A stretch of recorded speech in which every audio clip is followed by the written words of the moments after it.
Mayong aga.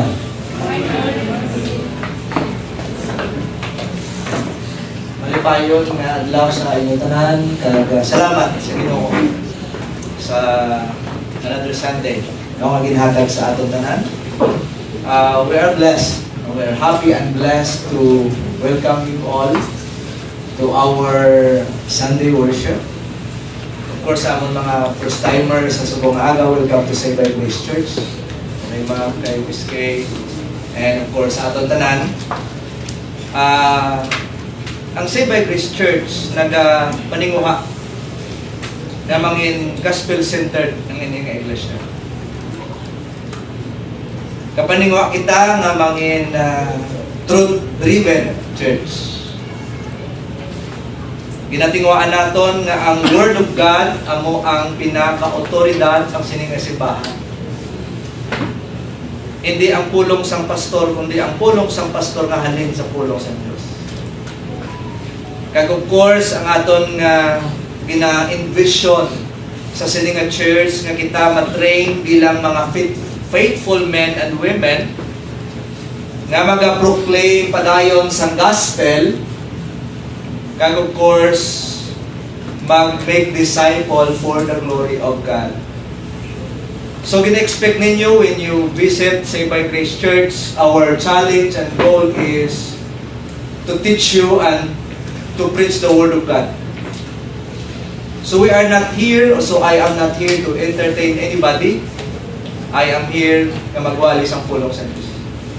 Kag ginaayo ko man sa aton tanan, if you understand that you are a believer of Christ, na ikaw tumulo ni Kristo, every time the Bible is being preached, let us respect and honor the Word. Okay lang? Ingaman. Sino sa inyo kabisita kay Mayor? Behave ka mo, no? Hindi. No? Wala ka blang gesture nga makapahuya sa imo. Even the way we dress, no? Pagtubang sa pinaka-importante nga person, dapat the best kagid. Kung may ara business meeting, kung may ara work meeting, dapat ang gesture mo, ang postura, the best kagid. So I hope, kag I pray man, the same is true sa aton sa Save by Grace Church, that every time we go to church, we prepare ourselves, gina-prepare naton kawalingon, kaya nga aton email, hindi ang VIP sa kalibutan. Hindi ang very important person sa kalibutan, kundi very important person in the person of Christ. So, kabudlay maguro magbehave sa tubangan ni Kristo nga bastos. So, let us behave in front of Christ with reverence. Sang iya pagkabalaan, kag sang iya pagkamagagagahong, kag sang iya pagka-Diyos. So, salamat sa mga nag-invite, kag salamat sa among mga bisita, kabay, nga ang Ginoo magaministeryo sa inyong mga tagipusoon, kagabay ang pulong sa Diyos inyong maintindihan as we study His Word. Let us continue our preaching from Matthew chapter 4, verses 23 to 25. Last week, our theme or our title is Proclaiming the Gospel of the Kingdom. Thank you, Brother Steven.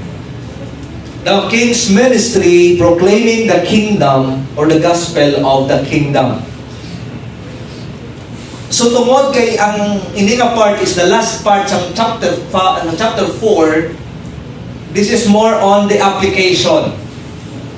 Kaya ang challenge ko karon, paano naton tulukon kung ang aton simbahan gid man ni Jesus. Hindi siya mahulog sa religiosity.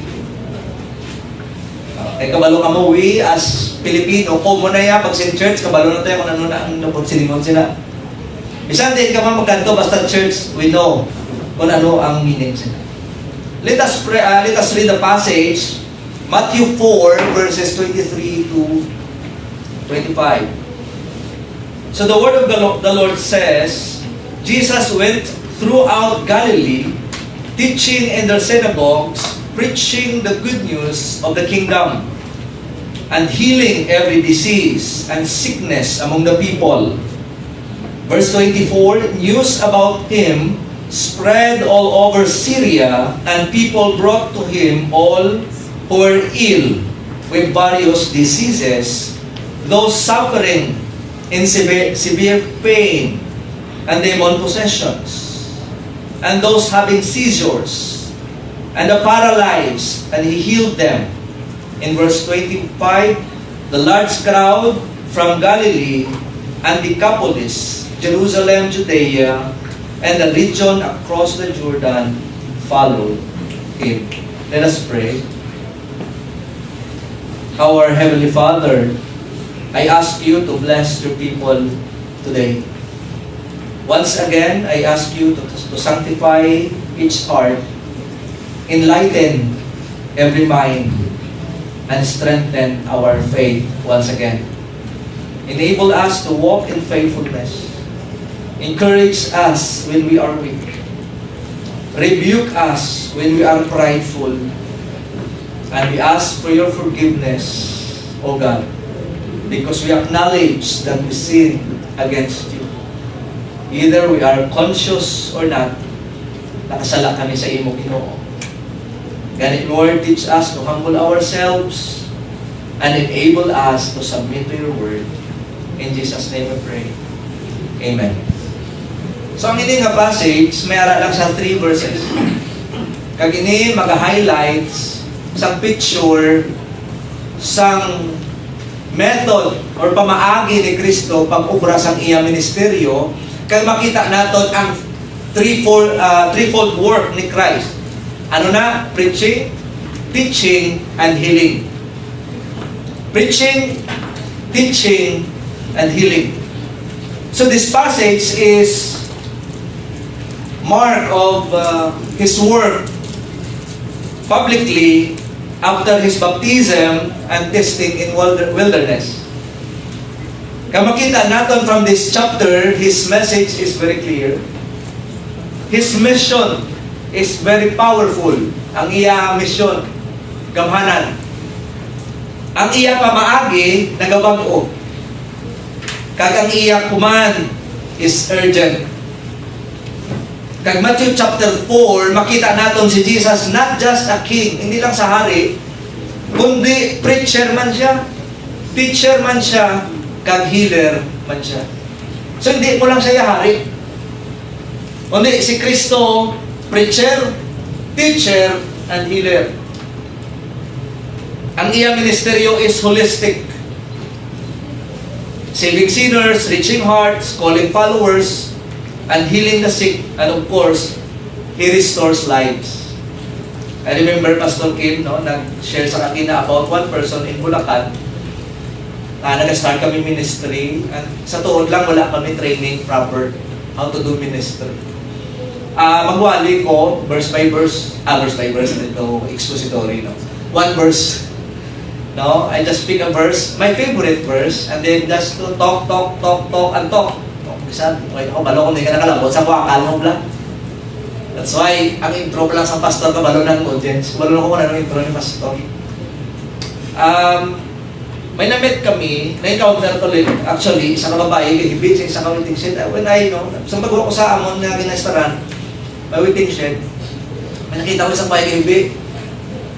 Mangkot ko siya, kay hibit ako. Salim niya kay, ang problema ay sa family niya, kabataan niya, husband niya, hibit siya. And she attempted to commit suicide. Masuicide na siya, tuod kay damo blalas iya na kami. Kag simple word man lang ang ginambal ko sa iya, simple man lang. And in fact, wala ko kabalo kung evangelism to. Pero sa linggo, kung hindi mo palangga mo kabuhin, palangga ka ni Jesus. Kung hindi na importante ang kabuhin mo yan sa imo, importante niya kay Jesus. Kag after that, wala man damo pakulo, wala damo istorya, wala damo flowery words. Nga daw ito mo ba sa? Simple word lang, simple statement lang. Kung hindi mo na palangga, kag wala mo ginabayad yung kabuhin mo, kung hindi na importante sa imo kabuhin mo, importante niya kay Jesus. Kaya may tendency akong kisa, kapag abot ka isang challenge, para sa imo, ang kabuhin mo, hindi importante. Wala na ni pulo sa akong kabuhi. Sino gambal? No? So after that, I invited her sa amon nga prayer meeting. Nag-attend siya actually. Hapon, alas 3, ang prayer meeting naman mga 5 siguro that time, 5 oras to. Pag-attend niya, ginupod niya isa yung bata, mababa. Duwa na sila. Start sa to, mga utod ko sa Ginoo, the Lord opened an opportunity for us to minister to her family. Kabalo ka mo, mag-Bible study pa ko sila balay. Ang iya ba, nahubog pa na? Hubog. Bisan ako pabati-bati, sabi ko sila, hindi lang pagsapa ka, i-smiley lang pala. Kuya, kamusta po? But the passion and the courage to share the gospel is in my heart. Kung ibalikan ko ang akon sa una nga understanding sa gospel, balik-balikan pa mo. Hindi pa bala mo na enough kaya ka-clear sa gospel sa akon, pero may guts na po yan. No? Kung sa aton pa, ang iba sa aton may guts, pero kulang lang sa knowledge. Mayara naman ibang, sobra naman ang knowledge, wala naman guts. Ako uya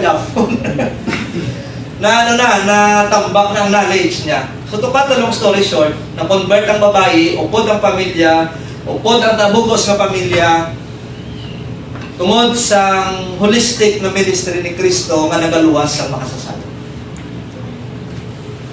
Kung natin balikan ang chapter 4, of course, let us summarize the chapter 4. First, the message of the King is the message of repentance. Anong mensahe ni Kristo? Mensahe sa Panginoon. Number 2, the mandate of the King. Ano ang command ni Kristo? Is to disciple people. Kag ano ang method ni Kristo? May isa lang siya ka method na ginagamit, mga utod ko. Ano ang method? Preaching and teaching method. So this passage reveals that the King's ministry is marked by proclamation, invitation, discipleship, and also demonstration of God's power.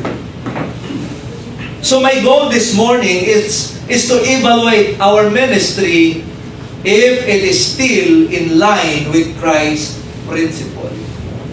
So ang goal natin sa subong aga, let us evaluate sa ministeryo sa Saved by Grace Church kung ang aton bala simbahan naka-align pa sa prinsipyo ni Jesus. Always remember, hindi porke church ni Christ. Damo church nga hindi ni Christ. And I think it is a challenge for all of us to evaluate our church if this church is the church of Christ. Hindi lang sa ngalan, kundi sa prinsipyo kag pangabuhi. Therefore, as a follower of Jesus Christ, we are not called to be spectators, but we are called to engage in His ministry. He is our King and we are His soldiers. Di ka kakita na ang away, hari lang kaaway ang soldier katanga. No, kapalakpak mo lang sa dabo, King! Kakita ka mo sa gera, ang hari ginapalakpakan sa mga soldado, ka-engage na yan. I think the same is true to all of us. We are not just spectators of His ministry, we are called to engage. Let's join. May tragedy tayo. No? Amo na ganing ang Christian, hindi lang PPP. Anong PPP gani? Pumpo, pamati, huli. Pero namin pag-intraman. So wala tayo gitawag nga magpumpo, pamati, huli. Ang punto ko nga wala ginaobra. Siyempre kung nanay ka sa church, dapat magpumpo ka. Dapat magpamati. Para pagpuli, magpartisipar. Pero kung PPP, nga pag-abot sa balay, wala participation, ang tawag sa imo, spectator. Nag-ano ka? That's why it is very comforting and challenging sa aton nga part bilang mga Kristohanon nga kita tanan naga-engage, nagaupod sa gera sa katon hari. Because that is the reason why nagitawag kita ni Kristo nga mga anak. Tungod gusto niya nga mapupod kita sa gera, kaupod niya. Ang nami diri, wala ka kasugod gira, daog na ka. Nagets ng point? Wala pa kasugod gira, daog na ta. Pastor, doon ka, exaggerated daw. Hindi niya. Paano nag-exaggerate? Kaya nga rin ang ginalagan mong victorious king. And this victory, gin-impute sa imo. Di ano na? Exaggerate na? Hindi. Why? Kaya kung sa aton lang, we cannot be victorious. Amo ni namin kagirang itudlan nyo. Daog na. So let's look at the threefold method or ministerial works of Christ in verse 23. Jesus went out throughout Galilee. Ano ginobraya? Teaching in their synagogues, preaching the good news, and healing every diseases. So first, Christ's ministry is the ministry of the Word. Ministry of the Word. Anong ministry of the Word? He teach. Din si Kristo katudlo sa synagogue. Kabalo mo kung anong synagogue? Ang sinagoga is a Jewish place of worship or a Jewish community, and of course, ang mga tao dito nag-study sa Jewish faith. Kag ang word na synagogue comes from the Greek synagogue, meaning assembly, pagtililipon. Ang synagogue, may nagatipon. Actually, matawag ka mo synagogue kung 10 more than 10 ka mo, o 10 above. O, kung gusto mo tawag nga sa congregation or isang assembly, tipon ka mo na kapulo, then you are a synagogue. Kung below 10, wala na ginabaton sa ilang Jewish faith or sa Jewish understanding. So in Hebrew, it is often called Beit Knesset, or meaning house of gathering. It's the same. Nauna ang synagogue. So anong ginobra ni Kristo? Kasulod sa mga Jewish gathering, kang magtudlo dito. Kagabalo mo kung ano kanatabo sa Jewish gathering, katudlo sila nila Torah.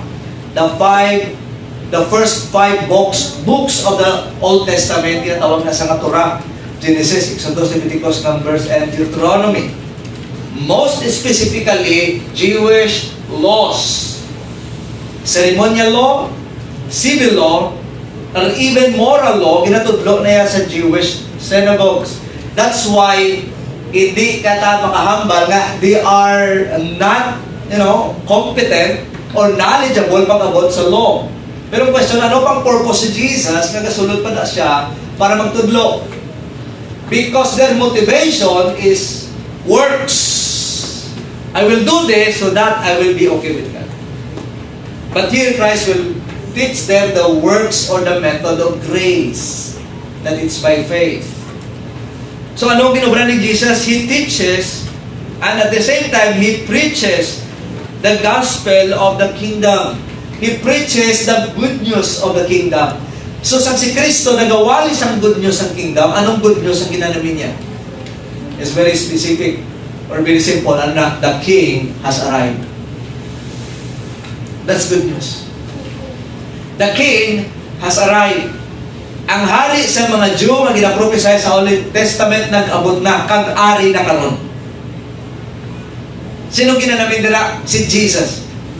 The gospel is not yet complete this time. Wala pa siya napatay. Kag wala pa siya na-resurrect. So ang good news during His preaching is, ang good news nga nag-abot na siya. Pero ang good news during sa apostles, kag sa early church is complete good news. The king has arrived, He died, He resurrected, and He come back, and He will come back again. Meaning to say, it's a complete gospel. Na ginawali sa mga apostles at now. That is why, mga utod ko, klaro nga ang threefold ministry work ni Christ is teaching, preaching, and healing. Kag ang healing is one of the demonstrative works of the kingdom. Here, gin-demonstrate ni Kristo as a king kung ano siya ka-powerful. Paano niya gin-demonstrate ang iyang power? Through healing. Subong niya, paano i-demonstrate sa mga churches ang ilang power? Through healing. Against nyo, sige, hindi mong joker, So, paano gin-demonstrate ni Jesus na powerful king siya? Ginaayo niya ang mga tao.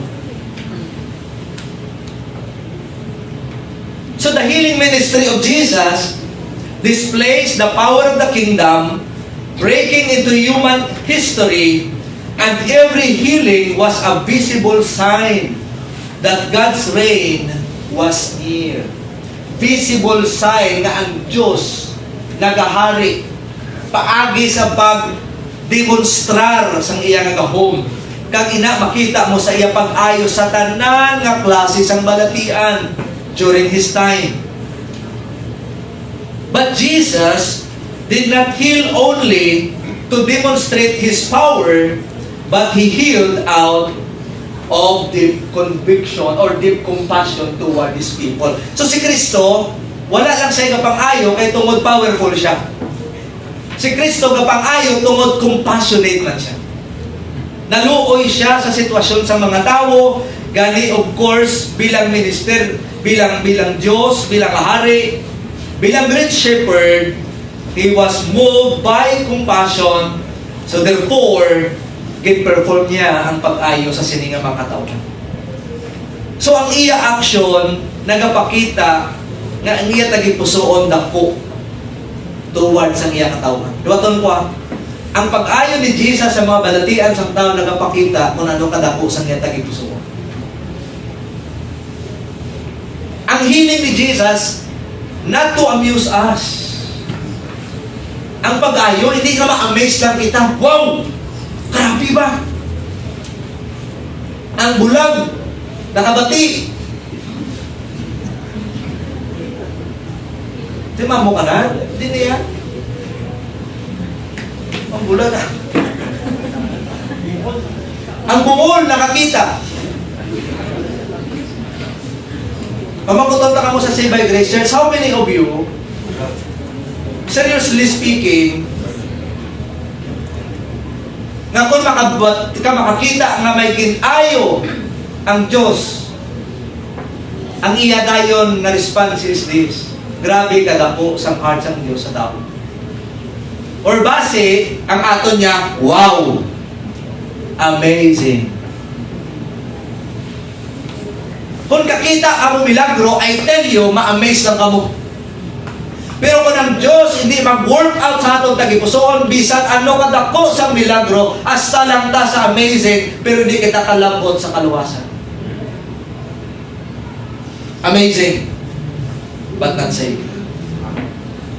Yes, you will admire and inspire, but you will not be saved. Naman, during this time, look at this. How many people ang in-heal ni Lord? The Bible says, He healed them all. Without exemption.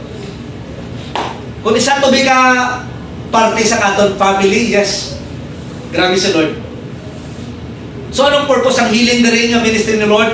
To show us how compassionate and how His loving or how loving our God, our King is.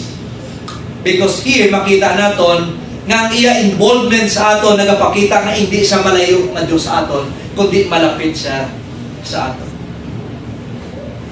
Pero ang question naman ni, anong purpose ang pag-ayon ni Jesus theologically?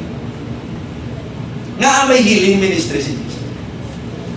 Theologically speaking, the healing ministry of Jesus is not just to show us how compassionate He was, or not just to alleviate the suffering of man, but the healing purpose of Christ is to confirm to us His identity as the Messiah.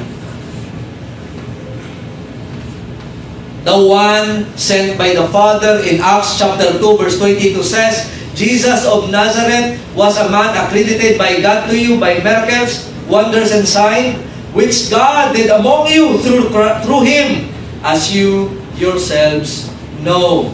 Ginapabalo ni Peter na si Kristo, ginakwidit sang Diyos paagi sa mga milagro, agon maintindihan nyo nga padala siya bilang anak sang Diyos.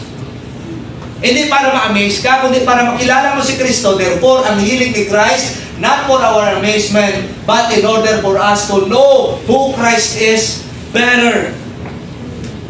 Nga mas makilala tapagit siya.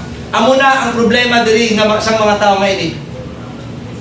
So the miracle of Jesus served as divine credentials to to the Jews. Because these people, what? Sino nga mga tao? Mga tig-abagol. Tig-abagol sa una, tig-abagol subong. Kabalo bala ka mo nga ang Antichrist rejected. Isa ka nasun nga nag-reject ita kay Kristo, mga Jewish people. May dagdagan pilang rates ang mga believers kay Kristo nga time out. Why na 1%? Why na yan? Diba? He came to his own, but his own received him not. Nag-abot siya sa iya katawhan, pero ang iya katawhan wala nang baton sa iya. Magsiling ko katawhan, I am referring to the race. I'm not referring to the position as believers. Nag-refer ko yan sa race. Okay. So we are not supporting Israel in the context of war. Instead, we are praying Israel in the context of their salvation. Ako, tudkon din niya simpati. We are praying for them. Maluwa sila. May political na silang issue. Hindi na spiritual. Of course, ang spiritual cause siya, political man. Di ba? Nga brand sa katawsan sa kabagay, hindi tsakto. Kaya spiritual, hindi tsakto.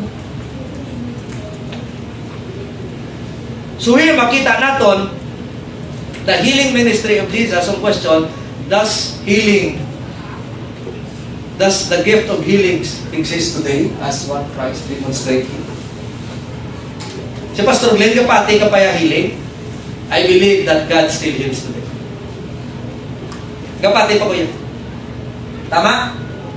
Sinuway kapati, di mga mo yung healing, ha? Kahit isa, puro healing ang pangamuyo. Lord, gaya ko, healing mo.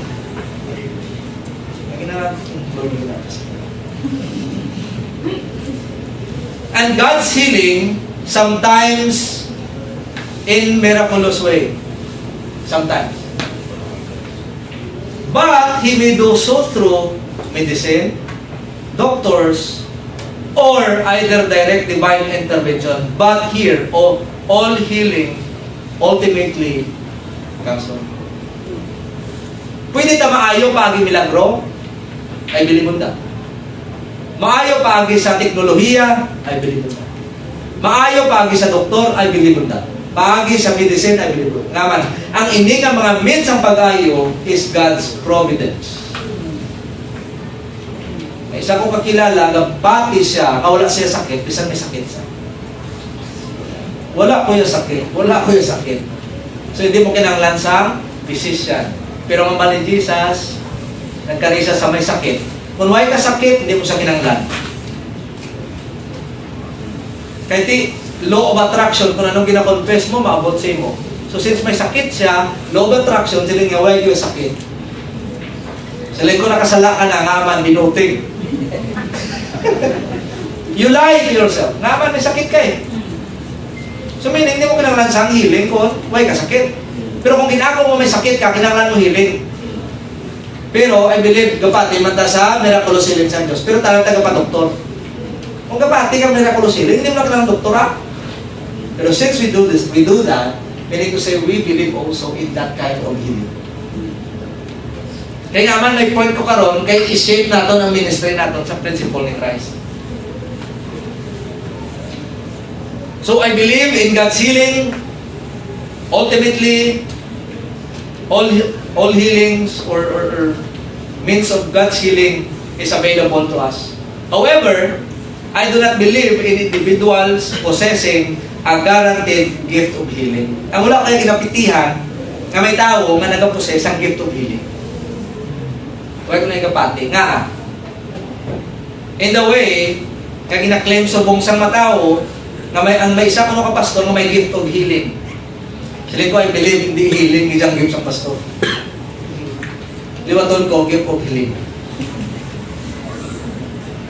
Why? Kaya kung may tao nga may gift of healing, ang akong challenge ako niya.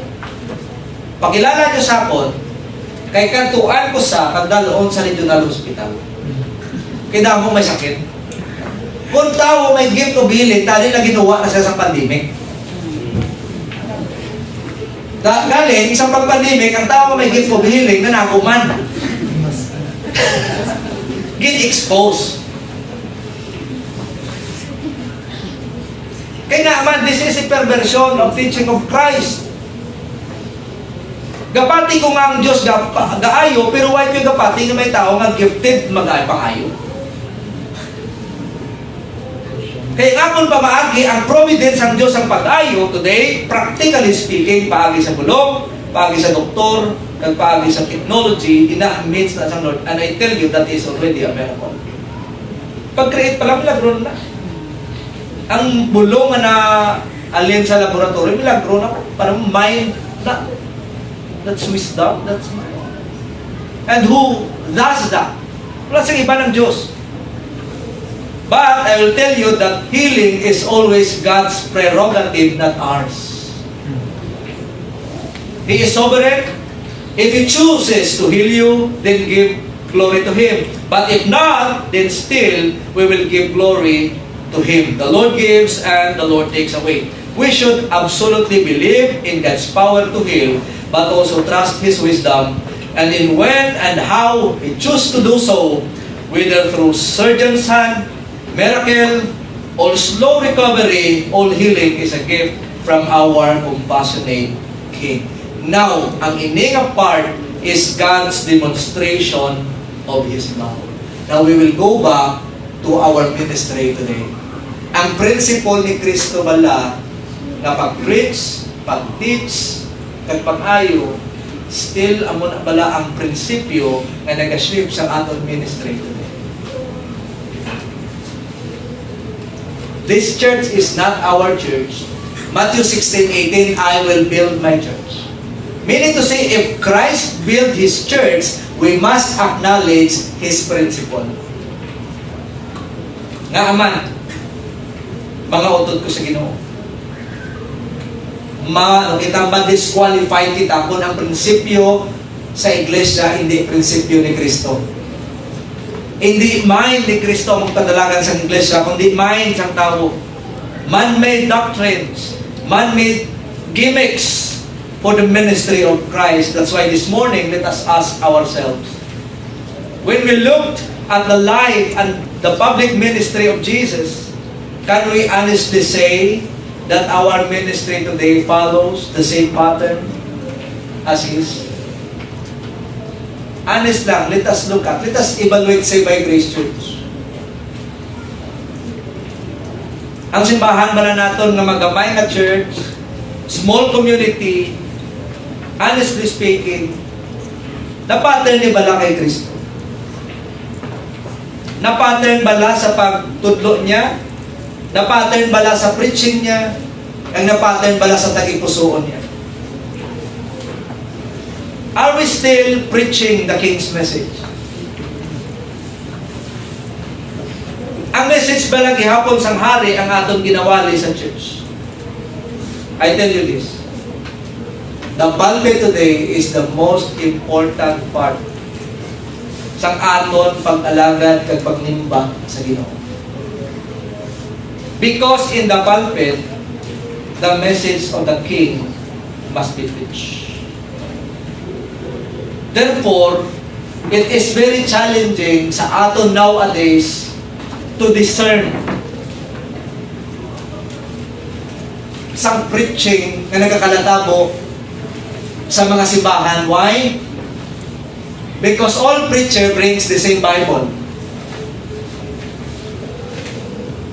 Pero how do we evaluate our ministry if this ministry still aligned with the ministry of Christ, in the ministry of Christ? By the grace of God, my prayer for this church is that we will continue to preach this message, the message of repentance until His return.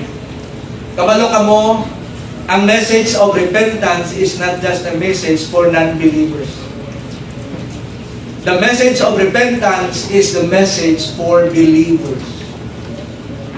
So let us look at the message of the King and compare to our messages today in the churches. So repentance is not only for believers. This message of repentance, not only for unbelievers, but also to us. Yes, we call unbelievers to repent for their justification. But we call believers to repent for their sanctification.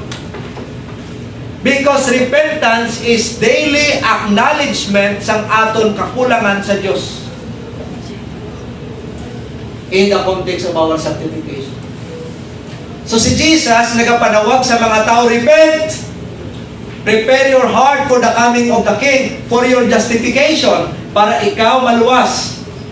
Pero sa naluwas ka na, still message, nga dapat natin i-preach sa church, repent because you sinned against God every day. Meaning to say, ang repentance sa mga believers, hindi na for justification, kaya ang justification is one-time event.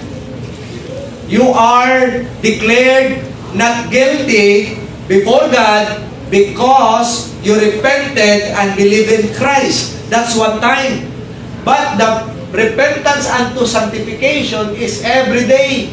Magsiling ka gani, sanctification, ang imo kabuhi, adlaw-adlaw, ginakonsecrate ka ni Lord, ginatinluan ka ni Lord. Daw pariho bala, sang pinggan, tapos hugas, at tapos gamit, hugas, butang gamit, hugas. Hindi nga, tapos gamit, haboy. Hindi niya mo. So it's a constant cleansing and cleansing and cleansing sa ating life. Therefore, kung magsiling kita everyday, nga nakasala kita sa Diyos and we repented from it, we are saying, Lord, cleanse me everything. So sometimes ang messages sa pulpit, there is no evaluation of oneself na. Nga man, because it's all motivation. Motivations to do things.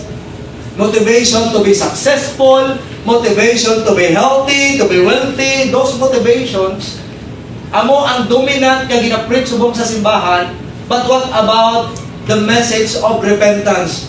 That we, as a church, we must evaluate ourselves and repent before God because we believe we all sinned before Him, even after we believe in Christ.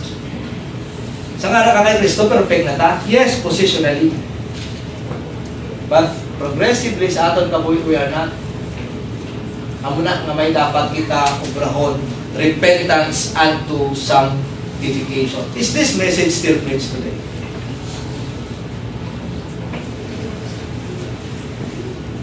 We are justified because we repented.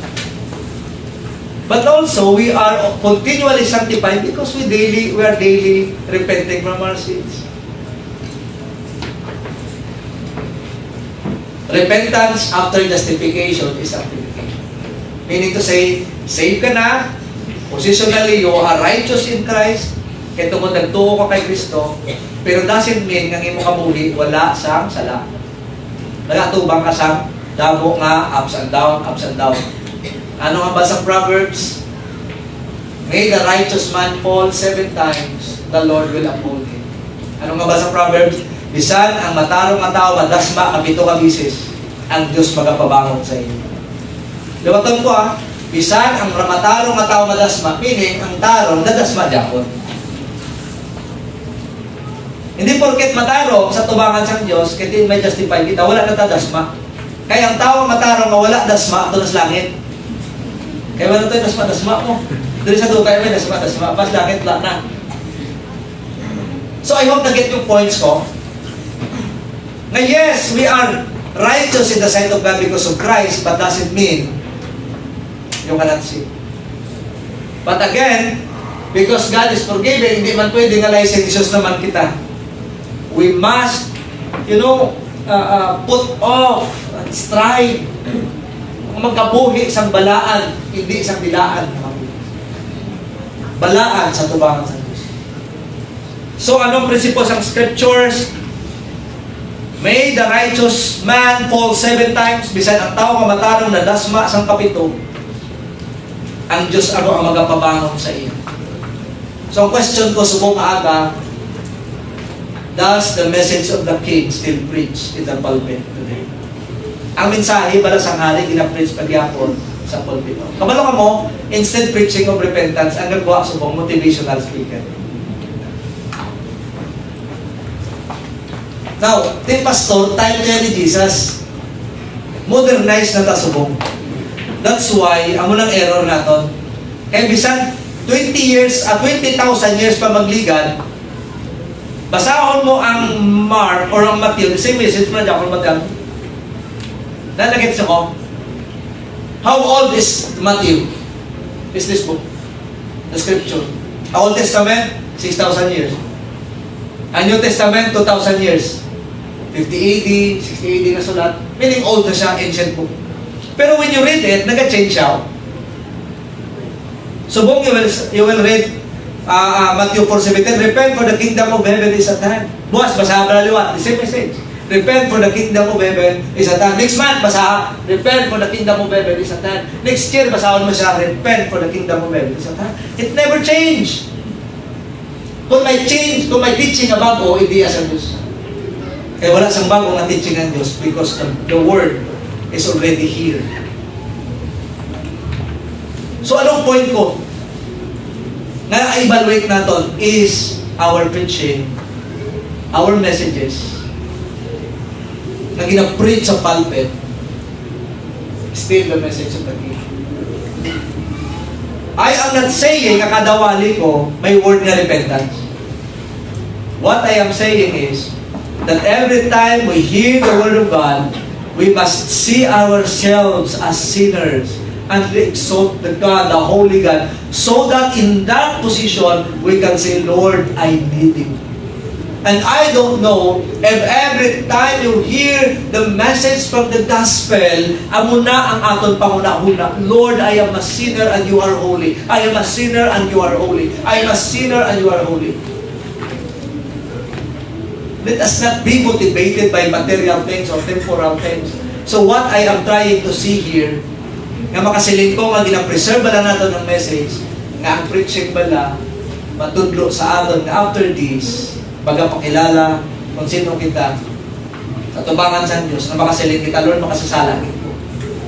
Pag mapakilala si Kristo, na siya ang dapat naton i-exalt. So nagdulong bala ang pag-preach sa repentance? Of course na. Mark chapter 3 verse 14, He appointed 12 that they might be with Him, that He might send them out to preach repentance. Mark 6:12, they went out and preached that the people should repent. Acts chapter 8 verse 2 to 4, those who were scattered preached the word wherever they went. Parang ginamit ng bali Pastor Kim, as a missionary, wherever you go, preach the word. Acts chapter 5 verse 42, day by day in the temple courts and from house to house, they never stopped teaching and proclaiming the good news that Jesus is the Messiah. Is our message today still centered on the gospel? Or have we traded the truth for trends?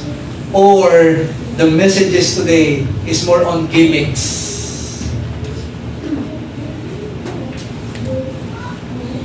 Sa Save by Grace Church, hindi ta makita damo program. Okay, because this church is not a program-centered church. I'm not saying na wala women's ministry, wala fellowship. I'm not saying that. Pero kung may programa nga wala man ang gospel, that's not a program of God. Kaya nga aman, gusto ko, ang desire sa heart ko, mga utod ko, nga kita tanan, ma-marinate ang atong thoughts, kag ang atong heart, ma-marinate sa gospel ni Kristo Jesus. Kaya kung na-marinate ina sa gospel, lutuon mo man na, sabor na kaya kung sa marinate. Anong gusto ko mihambal? Kung ang tao nagakabuhi sa gospel, ang iya panguna-una, gospel niya, tagipuson gospel, magabuhi na sa gospel niya. Bisan din na sa magkanto, hindi mo na sa bantayan, magabuhi na sa gospel niya. Naman, amo na yan, natural mo. Amo na yan nature, pero kung tao ka pa kuno-kuno, sa babaw lang, hindi mo na yan. Gadugay, kibot ka lang. Ay, dahil kagaling. Naman, hindi mo sa tuod. So nga kung reflection ng kautod ko, kung nakakong pamangkot, ang message sa ihan, sang king nagapadayon, So I think that's the conviction sa amon heart, sa amon as pastoral staff, sa aton diri, ng amon conviction, Lord, we will continually preach the gospel Sunday after Sunday after Sunday, because this is the only task that you have entrusted to us, to preach the gospel of the Lord Jesus Christ. Like for example, ang aton youth retreat. Di youth retreat man na, di pastor program man na. Ginambalan ko ang mga youth na sa aton youth retreat, wala games. Boring no. May fellowship. May talk dira, may free time da. Kaya gusto ko, relax ka mo, naman, we will engage ourselves sa gospel engagement. Kaya I know, amo ni ang only means na makasurvive kita sa deception sa kalimutan. So is our preaching still in line in the preaching of the King today? Are we still in that line, mga autos Ginoo? Not above the line, not below the line, arap lang kita sa linya na ang aton nga heartbeat amo ang maayong balita ni Kristo.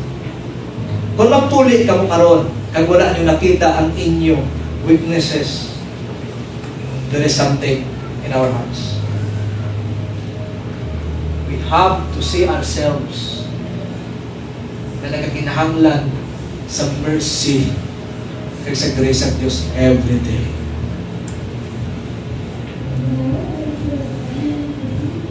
So the public ministry of Christ must shape the church, specifically sa ministry of the word.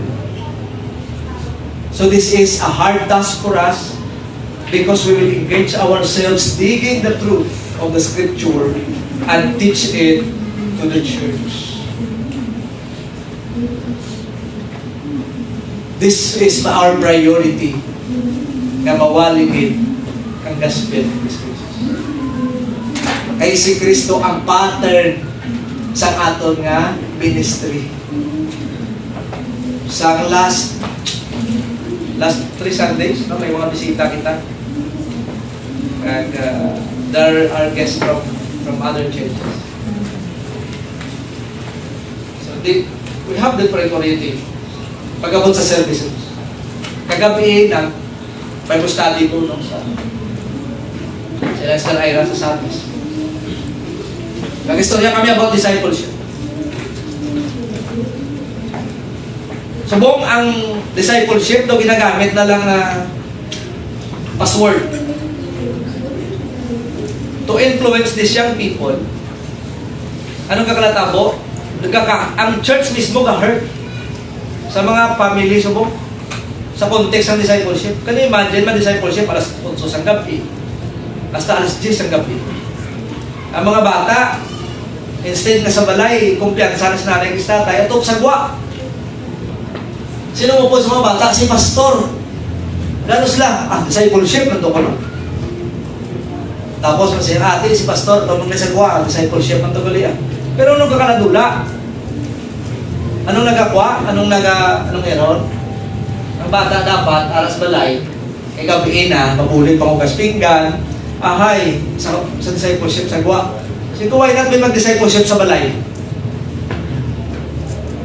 And by that, dapat kaka-hurt ng family, kaya discipleship man mo. Discipleship, in a way, nga nagbuwa na sa pattern sa discipleship ni Kristo. Tapos pag-abot sa discipleship, okay man tani, kung Christ-centered discipleship man. Kaya pag-abot sa discipleship, ang nagbuwa, competition sa karir. Anong gusto mo? Tapos di ka magalit, discipleship. Talong na tunan nyo, ang tunan ko, si Pastor Greg, gusto nyo magsiman. Discipleship lang na, yaga-yaga. O discipleship, ship lang, barko. Pastor, anong point natin? Ang point natin, mga utod, let us always evaluate the church. If ang ministry natin, gina-shape niya pa, or ang aton ministry, align pa sa ministry ni Christ. Anong gimmick ni Christ ang nagsugod sa public ministry? Anong gimmick niya? May pag-games? May pag-games si Jesus. Tanda ka, 3 years and a half sa public ministry, tanga ba? Boring si Jesus, tama? 3 years and a half siya, gawali lang, preach, teach, and heal. Boring. Naawala gimmicks mo.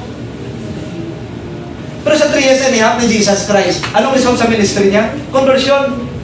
Sana ka pa magi? Preaching and teaching lang. May gimmick siya? Wala man. Pero nga ang church subong na mong gimmick, wala kang preaching. Tama?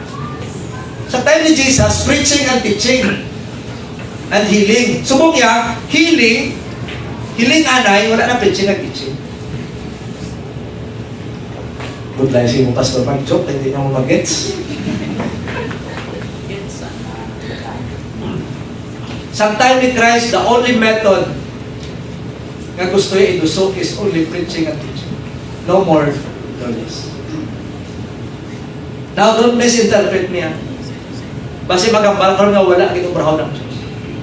Wala ko na masana. Ang punto ko, nga ma-preserve lamang ang preaching and teaching. That every activity of this church must be gospel-centered activity.